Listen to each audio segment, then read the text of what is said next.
जय हिंद। मुगल एम्पायर के बारे में हम बात कर रहे थे और इससे पिछले सेशन में हमने पढ़ा था औरंगजेब के बारे में। आज के सेशन में सबसे पहले हम बात करेंगे economic and social life under Mughals के बारे में और इसके बाद हम पढ़ेंगे European factories and European travellers के बारे में। इन सभी चीज़ों के बारे में आज हम पढ़ेंगे, बातचीत करेंगे। देखो शुरू करते हैं। सबसे पहले हम बात करेंगे economic and social life under Mughals के बारे में और इतना हमें ऑलरेडी समझ में आता है, ये वो दौर है जिसके दौरान बहुत सारे यूरोपियन ट्रेवलर्स और बहुत सारे यूरोपियन ट्रेडर्स इंडिया की तरफ आएंगे। और ये जो यूरोपियन ट्रेवलर्स हैं, ये जो यूरोपियन ट्रेडर्स हैं, इनके अकाउंट से हमें जानकारी मिलती है, हमें इंफॉर्मेशन मिलती है about the socio economic conditions of India. ये जो यूरोपियन ट्रेवलर्स के अकाउंट्स हैं, इनके अंदर एक तरफ बात की गई है about the wealth and prosperity of India, बात की गई है about the luxurious life of aristocratic classes, और दूसरी तरफ ये जो यूरोपियन ट्रेवलर्स के अकाउंट्स हैं, इनमें मेंशन देखने को मिलता है about the poverty and sufferings of ordinary people. In fact एक ट्रेवलर हुए निकेतन, और निकेतन के अकाउंट्स में देखने को मिलता है कि उस दौर के डेक्कन के जो ऑर्डिनरी पीपल हुआ करते थे वो बेयर फुटेड घूमा करते थे। बेयर फुटेड घूमते थे बिकॉज लेदर की जो कॉस्ट होती थी वो बहुत ज़्यादा हाई होती थी। विच मीन्स हम ये कह सकते हैं कि ये जो मुगल एम्पायर है, इसमें एक तरफ वेल्थ एंड प्रॉस्पेरिटी देखने को मिलती थी तो दूसरी तरफ पॉवर्टी एंड सफरिंग भी देखने को मिलती थी। अगर बात करें ग्रोथ ऑफ ट्रेड के बारे में, तो इस फेज के दौरान जो इंडियन ट्रेडिंग क्लासेस हुआ करती थी वो लार्ज इन नंबर हुआ करती थी। बहुत सारी ट्रेडिंग क्लासेस जो हैं वो इंडिया के अंदर देखने को मिलती थी, और ये जो इंडियन ट्रेडिंग क्लासेस हुआ करती थी ये through out the country well spread हुआ करती थी। कंट्री के ऑलमोस्ट हर एक रीजन में ये जो ट्रेडिंग क्लासेस हैं, ये ट्रेडिंग क्लासेस देखने को मिलती थी। और ये जो इंडियन ट्रेडिंग क्लासेस हुआ करती थी ये वेल ऑर्गेनाइज्ड हुआ करती थी और हाईली प्रोफेशनल हुआ करती थी। इसका एक मतलब ये भी है कि इस फेज के दौरान जो ट्रेड है वो फ्लरिश कर रहा था, वो ग्रो कर रहा था। सेठ देखने को मिलते थे और बोहरा क्लास देखने को मिलती थी। ये जो सेठ होते थे और ये जो बोहरा क्लास हुआ करती थी, इनका स्पेशलाइजेशन होता था लॉन्ग डिस्टेंस ट्रेड में। लॉन्ग डिस्टेंस ट्रेड में डील करते थे सेठ और बोहरा क्लास के लोग। जो लोकल ट्रेडर्स हुआ करते थे उनको बानिक बुलाया जाता था। लोकल ट्रेडर्स को क्या बुलाया जाता था? बानिक बुलाया जाता था। और एक बंजारा क्लास होती थी। ये जो बंजारा क्लास के लोग होते थे, इनका स्पेशलाइजेशन होता था बल्क गुड्स को कैरी करने में। बेसिकली ऑक्सेस की कमर के ऊपर ये जो गुड्स हैं इनको लॉन्ग डिस्टेंस तक मूव किया करते थे ये बंजारा क्लास के लोग। लेकिन एक खास बात क्या थी, ये जो ट्रेडिंग कम्युनिटी हुआ करती थी ये किसी एक कास्ट या किसी एक रिलीजन को बिलोंग नहीं करती थी।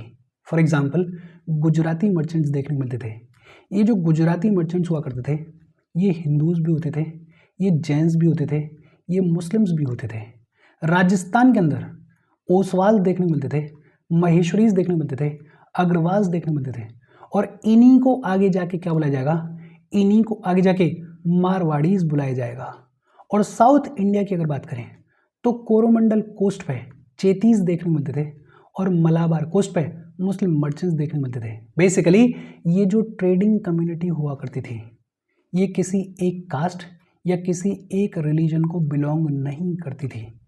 और अगर ट्रेड की ग्रोथ हो रही है तो बट ऑब्वियसली बात है कि अलग अलग रीजन्स का भी इमर्जेंस देखने को मिलेगा as prominent trading stations. For example Bengal का इमर्जेंस देखने को मिला, और ये जो बंगाल हुआ करता था यहाँ से शुगर को एक्सपोर्ट किया जाता था, राइस को एक्सपोर्ट किया जाता था, मुस्लिन को एक्सपोर्ट किया जाता था और सिल्क को एक्सपोर्ट किया जाता था। कोरोमंडल कोस्ट का इमर्जेंस देखने को मिला, और ये जो कोरोमंडल कोस्ट है ये सेंटर ऑफ टेक्सटाइल प्रोडक्शन हुआ करता था। गुजरात का इमर्जेंस देखने को मिला, और ये जो गुजरात है ये फॉरेन गुड्स के लिए एंट्री पॉइंट हुआ करता था।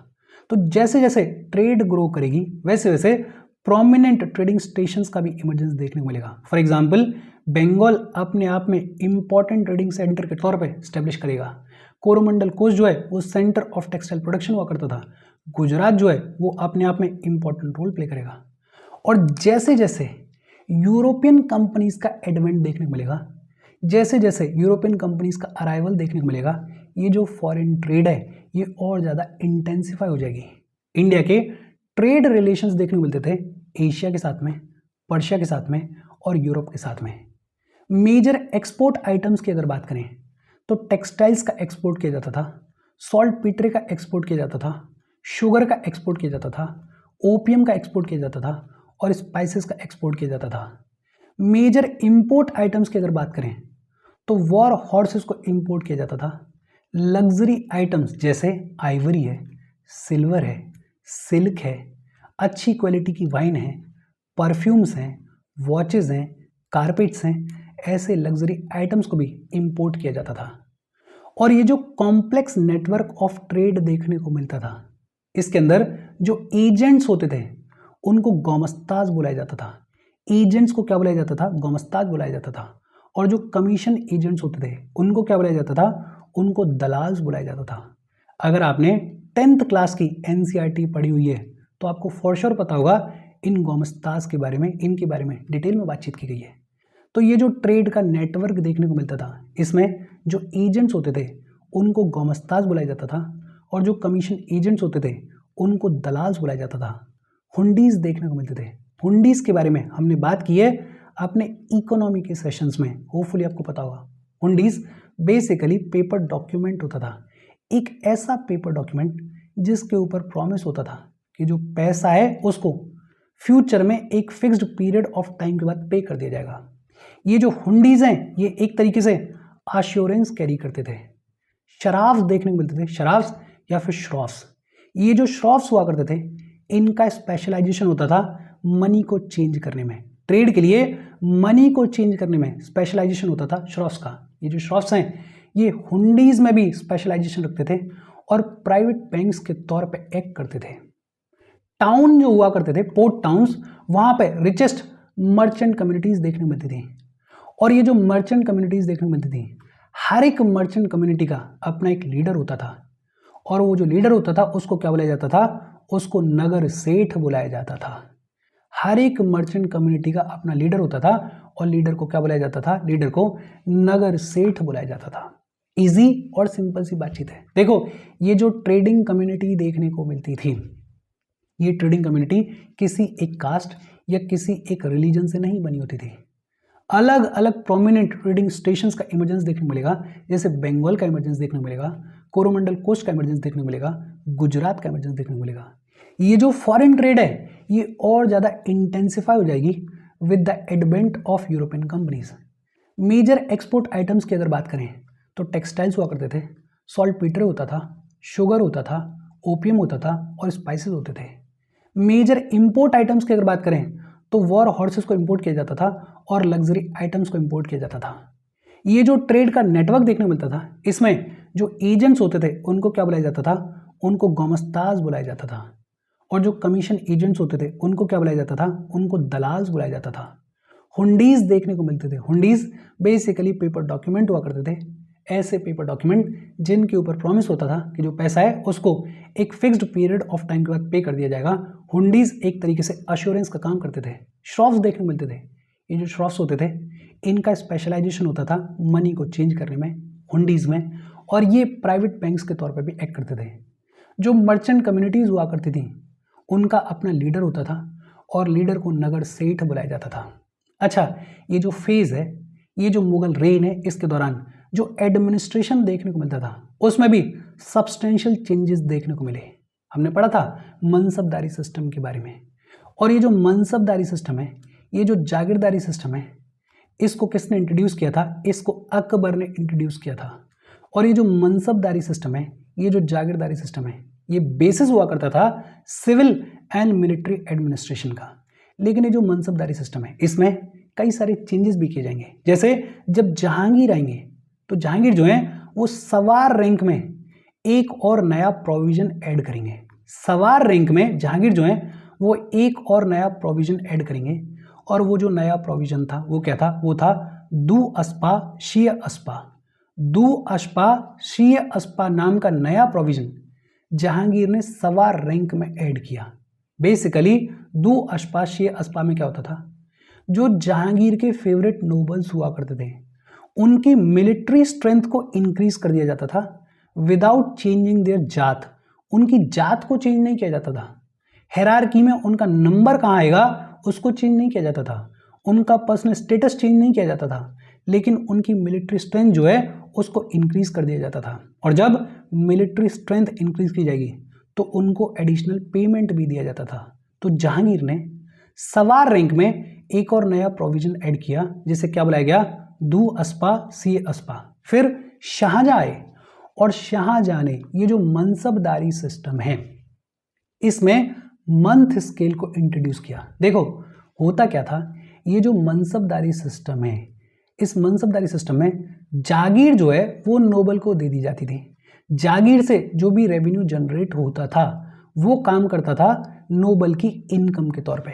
लेकिन इसमें दिक्कत क्या थी, इसमें दिक्कत ये थी कि एक होता था जमा, जमा का मतलब एस्टिमेटेड इनकम, और एक होता था हासिल, हासिल का मतलब एक्चुअल रियलाइजेशन।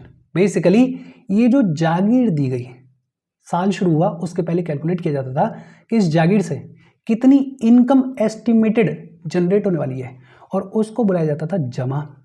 और एक्चुअल में साल खत्म होने के बाद जितनी इनकम जनरेट होती थी उसको बुलाया जाता था हासिल। और ये जो जमा है और ये जो हासिल है इसमें आम तौर पे गैप देखने को मिलता था। जमा जो है उसको ओवर एस्टिमेट किया जाता था, और जो एक्चुअल रियलाइजेशन होता था, जो हासिल होता था, वो कम होता था, और इसकी वजह से दिक्कत होती थी। तो शाहजहां क्या करेंगे, शाहजहां मंथ स्केल को इंट्रोड्यूस कर देंगे। बेसिकली मान लेते हैं कोई जागीर है, उसका जमा या फिर ये कहें कि एस्टिमेटेड इनकम मान लेते हैं 6000 है, लेकिन हासिल कितनी हुई, हासिल सिर्फ 3000 हुई। तो 3000 का मतलब क्या है कि वो जो पर्टिकुलर नोबल है उसको सिर्फ 6 महीने की सैलरी मिली। तो ये जो मंथ स्केल है कि भाई आपको इतने महीने की सैलरी मिल गई है इस हासिल के थ्रू, ये जो मंथ स्केल है इसको किसने इंट्रोड्यूस किया, शाहजहां ने इंट्रोड्यूस किया। औरंगजेब ने इन सभी चेंजेस को कंटिन्यू किया, और औरंगजेब जो है वो एक और एडिशनल रैंक ऐड करेंगे, मशरूत। ये जो मशरूत नाम की एडिशनल रैंक है इसको किसने क्रिएट किया, औरंगजेब ने किया। ये जो मशरूत है इसके तहत जो सवार की रैंक होती थी उसको टेम्पररी टाइम पीरियड के लिए इंक्रीज कर दिया जाता था। इजी और सिंपल सी बातचीत है। होपफुली ये स्ट्रक्चर आपको समझ में आया होगा। हम आगे बढ़ें उससे पहले वीडियो पर लाइक के बटन को दबा दो। लाइक दबाना ज़रूरी है बिकॉज यूट्यूब ऐसे ही फंक्शन करता है, जब आप वीडियो पर लाइक के बटन को दबाते हो तो यूट्यूब वीडियो को कंसिडर करता है, थोड़ा सा पुश कर देता है। तो लाइक का बटन दबा दो, शेयर कर दो अपने सोशल मीडिया हैंडल्स पर, व्हाट्सएप वगैरह पे अपने फ्रेंड्स को, जो भी लोग इसमें इंटरेस्टेड हैं, इससे रिलेटेड पढ़ाई कर रहे हैं उनको शेयर कर दो। अगर चैनल को सब्सक्राइब नहीं किया है तो फॉर श्योर चैनल को सब्सक्राइब कर लो। और अगर आप केपेबल हो हेल्प करना चाहते हो तो आप हमें हेल्प कर सकते हो by clicking on the join button, या फिर आप कंट्रीब्यूट भी कर सकते हो QR कोड को स्कैन करके। अच्छा, मुगल्स के अंडर इकोनॉमिक और सोशल लाइफ की कहानी क्या रही वो होपफुली आपको समझ में आया होगा। अब बात आती है about the European factories during Mughal rule. Mughal rule के दौरान कौन कौन सी यूरोपियन फैक्ट्रीज देखने को मिलती थी। सबसे पहले बात करेंगे पोर्चुगीज के बारे में। ये जो पोर्चुगीज हैं इन्होंने 1510 में बीजापुर से गोवा को कैप्चर किया था। पोर्चुगीज ने बीजापुर से 1510 में गोवा को कैप्चर किया था, और ये जो गोवा है ये पोर्चुगीज एम्पायर की कैपिटल बनेगा। गोवा में पोर्चुगीज का स्ट्रॉन्ग होल्ड देखने को मिलता था, फैक्ट्री देखने को मिलती थी। वेस्ट कोस्ट के ऊपर दमन नाम की जगह पे, सेल्सेट नाम की जगह पे, और बॉम्बे में पोर्चुगीज की फैक्ट्रीज देखने को मिलती थी। और ईस्ट कोस्ट पे एक सेंथोम, मद्रास के पास में जगह होती थी सेंथोम, और हुगली में पोर्चुगीज की फैक्ट्रीज देखने को मिलती थी। डच लोगों की अगर बात करें तो डच लोगों ने मसूलीपट्टनम में 1605 में फैक्ट्री स्टैब्लिश करी, पुलिकट में 1610 में फैक्ट्री स्टैब्लिश करी, सूरत में 1616 में फैक्ट्री स्टैब्लिश करी, फिर बिमलीपट्टम में, कराईकल में, चिंसौर में भी डच फैक्ट्रीज देखने को मिलती थी। कासिम बाजार में, बैरनगोर में, पटना में, बालासोर में, नागापट्टिनम में भी डच फैक्ट्रीज देखने को मिलती थी। और कोचीन में भी 1663 में डच फैक्ट्री को स्टैब्लिश किया गया। डेन्स की अगर बात करें तो तमिलनाडु में एक जगह है ट्रेनक्यूबर। ट्रेनक्यूबर जो है यहाँ पे डेन्स ने 1620 में अपनी फैक्ट्री स्टैब्लिश करी। और बंगाल के सीरमपुर में भी डेन्स की फैक्ट्री देखने को मिलती थी, और डेन्स का हेडक्वार्टर देखने को मिलता था।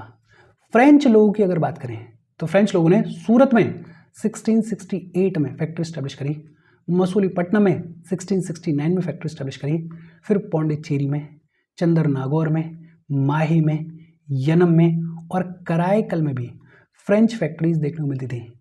इंग्लिश लोगों की अगर बात करें तो इंग्लिश लोगों ने सूरत में 1612 में फैक्ट्री स्टैब्लिश करी। मद्रास जिसे फोर्ट सेंट जॉर्ज बुलाया जाता था वहाँ पे 1639 में फैक्ट्री स्टैब्लिश करी। बॉम्बे में 1668 में फैक्ट्री स्टैब्लिश करी। और कैलकाटा जिसे फोर्ट विलियम बुलाया जाता था वहाँ पे 1690 में फैक्ट्री को स्टैब्लिश किया। देखो ये जो फैक्ट्रीज हैं इनमें जो पहली एक दो फैक्ट्रीज हैं उनके बारे में याद रखना, बाकी सबको रटने की ज़रूरत नहीं है।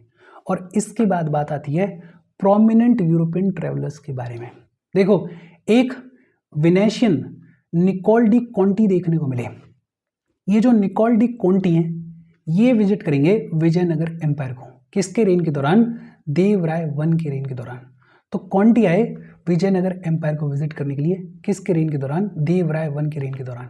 फिर एक निकेतन देखने को मिलेंगे। ये जो निकेतन थे ये रशियन थे और ये बहामनी सल्तनत को विजिट करेंगे। किसके किंगडम को?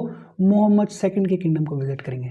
फिर डोमिंगो पीस देखने को मिले, ये पोर्चुगीज हुआ करते थे। ये विजयनगर किंगडम को विजिट करेंगे और किसके रेन के दौरान? कृष्णदेव राय के रेन के दौरान। फिर एक बरबोसा देखने को मिले। ये जो बरबोसा है ये भी पोर्चुगीज हुआ करते थे। ये विजयनगर किंगडम को विजिट करेंगे किसके रेन के दौरान? कृष्णदेव राय के रेन के दौरान। एक नूनिस देखने को मिले। ये जो नूनिस हैं ये भी पोर्चुगीज हुआ करते थे। ये तुलुवा डायनेस्टी को विजिट करेंगे किसके रेन के दौरान? अच्युत देव राय के रेन के दौरान। फिर विलियम हॉकिंस देखने को मिले। ये ब्रिटिश हुआ करते थे। विलियम हॉकिंस जो है वो मुगल एम्पायर को विजिट करेंगे जहांगीर के रेन के दौरान। सर थॉमस रो जो हैं ये भी ब्रिटिशर हुआ करते थे। ये भी मुगल एम्पायर को विजिट करेंगे जहांगीर के रेन के दौरान। पीटर मुंडी ये इटालियन हुआ करते थे। ये भी मुगल एम्पायर को विजिट करेंगे शाहजहां के रेन के दौरान। फिर एक जेबी टैवर्नियर हुआ करते थे। ये जो जेबी टैवर्नियर है ये फ्रेंच हुआ करते थे। ये भी मुगल एम्पायर को विजिट करेंगे शाहजहां के रेन के दौरान। फिर एक निकोलो मनुकी हुए, ये इटालियन हुआ करते थे। ये भी मुगल एम्पायर को विजिट करेंगे औरंगजेब के रेन के दौरान। और एक बर्नियर हुए, बर्नियर फ्रेंच हुआ करते थे। ये भी मुगल एम्पायर को विजिट करेंगे औरंगजेब के रेन के दौरान। देखो ये जो ट्रेवलर्स हैं ये एक आधी बारी पूछ लिए गए हैं तो इनके बारे में जानकारी रखना इजी और सिंपल सी बातचीत है। इसके साथ ये जो मुगल्स हैं इनकी कहानी खत्म हो गई। इसके बाद हम पढ़ेंगे लेटर मुगल्स के बारे में। यहाँ तक कोई डाउट हो तो कमेंट करके पूछ लेना। Thank you very much.